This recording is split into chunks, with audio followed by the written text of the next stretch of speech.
Welcome back to another episode of My Bullions podcast. Today we've got some pretty hot topics to discuss, so buckle up.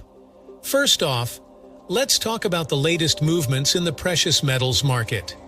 Can you give us the lowdown on today's gold and silver prices? So, gold opened today at $2,363, hit a high of $2,375, and dipped to a low of $2,352, but it's currently sitting pretty at $2,376. Man, gold is really keeping us on our toes. And what about silver? Silver's been on a bit of a roller coaster too. It opened at $30.48, reached a high of $30.68, dropped to $29.91, and is now at $30.76. Whew, that's some serious movement. Now, I heard gold prices are edging higher due to some weaker than expected U.S. jobs data. What's the scoop there? Gold is up 0.4%. U.S. gold futures also rose 0.3% to $23.83. The weaker ADP jobs number from yesterday gave the bulls some confidence, thinking tomorrow's payroll report might not be stronger than expected.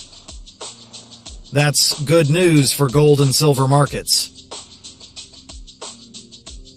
Wow, sounds like the market's feeling optimistic about a potential Fed interest rate cut. Any predictions there? Yeah. The Fed's likely to cut its key interest rate in September, and maybe once more this year. Lower interest rates make holding non-yielding bullion more attractive. But if tomorrow's jobs report is stronger than expected, it might delay the rate cut. Interesting.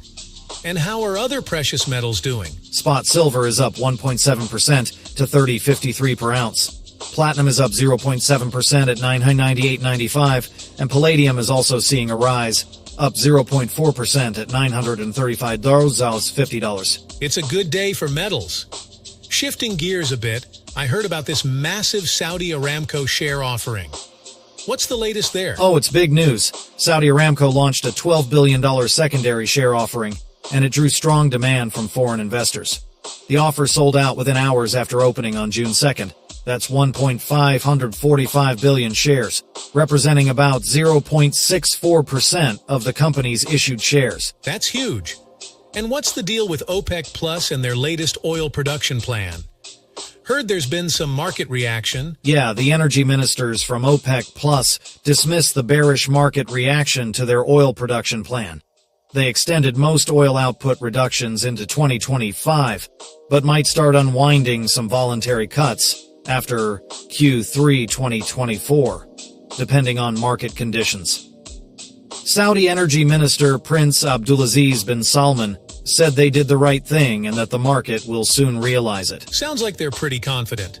How are other leaders reacting? At the St. Petersburg International Economic Forum, Russia's Deputy Prime Minister Alexander Novak also backed the decision, saying it helps stabilize the oil market and creates certainty for the coming quarter and year. Stability is key, no doubt. And speaking of stability, how's the crypto market holding up? Bitcoin has seen a slight recovery thanks to increasing institutional interest and regulatory clarity. Ethereum is stabilizing too, especially after its recent network upgrade. Good to hear. And in Forex, the US dollar is strengthening against the euro due to positive economic data from the US, including job growth and consumer spending. Meanwhile, the British pound is under pressure due to ongoing Brexit trade agreement uncertainties. Brexit, always shaking things up. Before we wrap up, I heard about some key economic updates from the ECB and the U.S. job market. What's the latest there? The ECB made a rate cut, but stressed it's not the start of an easing cycle. They're cautious due to sticky inflation. Meanwhile, U.S. weekly jobless claims rose to 229,000, slightly above expectations. But the labor market is still strong enough to support economic growth. And Canada. Canada's trade deficit narrowed to $1.5 billion in April, with a significant rise in exports, particularly energy products and unwrought gold. Nice, a positive note to end on. Thanks for all the insights. And to our listeners, don't forget to subscribe to our channel and listen to our podcast on Spotify to stay updated with the latest in precious metals and economic trends. Stay golden, folks.